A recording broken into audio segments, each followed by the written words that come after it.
as promised, I'm going to be reading, because I didn't get to memorize it yet, like I said in the last video. I'm going to be reading my speech that I'm going to be doing at my father's 70th birthday party tomorrow night. And I'm going to start now, without further ado. All right, so bear with me, everybody. Like I said, I'm doing this video recording so that I can have it memorized and be able to give the speech in front of about 70 people tomorrow night at my dad's 70th birthday party. I'm really looking forward to it, and I'm looking forward to really getting it down and being able to just do it off my memory. But today I'm just going to read it. This is going to help me, as I was saying to you in the last post, it's going to help me be able to see my facial reactions, be able to see how this really comes across coming from the other side.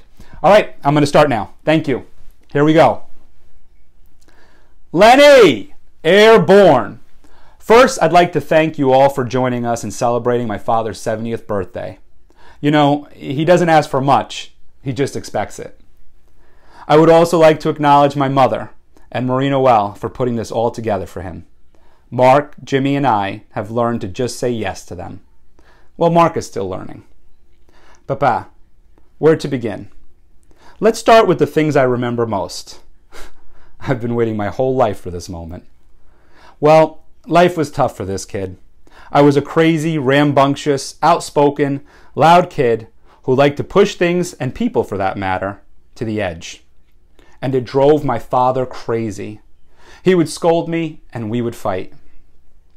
Later, I would learn that he wasn't mad at me all those times he was yelling at me.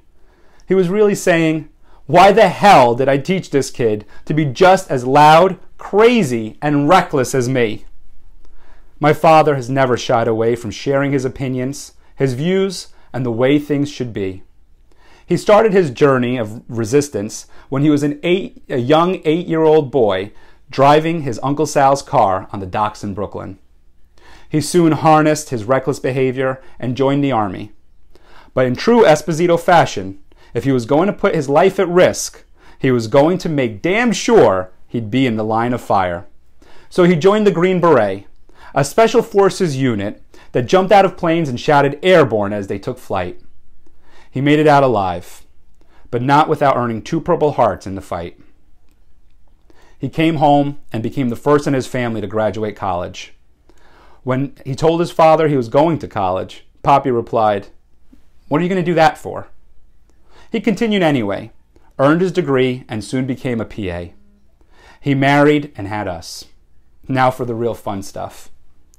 Our childhood was not all rainbows and unicorns, nor was every day perfect. In reality, whose was? But looking back, I remember the good times, the fun things we did, and these memories I'll share with you. My father has always made time for us, whether it was a short bike ride around the block where his bike had 3 gears, slow, slower, and slowest, visiting the Bronx Botanical Gardens, taking ski trips, backpacking through Europe, building a sandbox out of logs and a plastic tarp. We were always the reason he got up in the morning, and still are. Now he's creating new memories in the minds of his grandchildren. He and my mother make the trip upstate to my home to take the girls out on long walks, collect rocks, or go on shopping adventures in the Hudson Valley. But I especially enjoy the time we spend in the kitchen, drinking wine, listening to Frankie, and cooking together. I, may have never noticed or appreciated what my parents did for us then. But now, I have a much different perspective on my childhood. Maybe because I'm a dad now. I look back and truly treasure it. I hope I can give my girls, Denise and Tenley, all the love, experiences, and opportunities my parents gave to my sister and I. Mark wasn't in the picture yet, but don't worry, they made up for that. You see, I hated being compared to my father, or hearing, "You're just like your dad." I would cringe. I didn't want to be compared to the loud, opinionated, crazy man in the room. But now, looking back, I'm proud of that comparison. Because that's what makes him Lenny, the hard-headed boy from the streets of Brooklyn, also known as the center of the universe, the Vietnam vet who was blown off a tank, the whitewater rafting fanatic, the skier who still won't hang up his skis and quit, the hiker, the sailor, the man who isn't afraid to share his opinion and have a debate, the man who attends rallies and marches to help others, the man who got a small group of friends and family together to start FCH to help the children of Haiti. That's why when he walks in a room, you either light up because he recognizes you, or smile and nod as he tells you about one of his crazy adventures.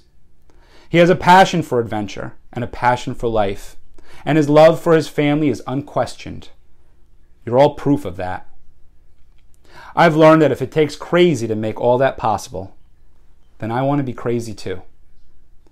So in the words of Steve Jobs, here's to the crazy ones, the misfits, the rebels, the troublemakers, the round pegs in the square holes, the ones who see things differently.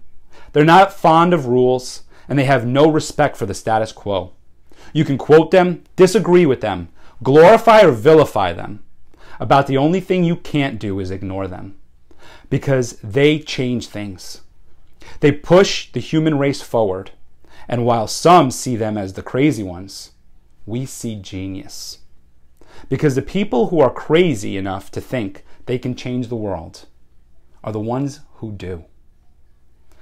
Papa, thank you for all you've taught me and shared with me. Here's to your next adventure. Happy 70th birthday. Thank you all for watching the video. Have a great day.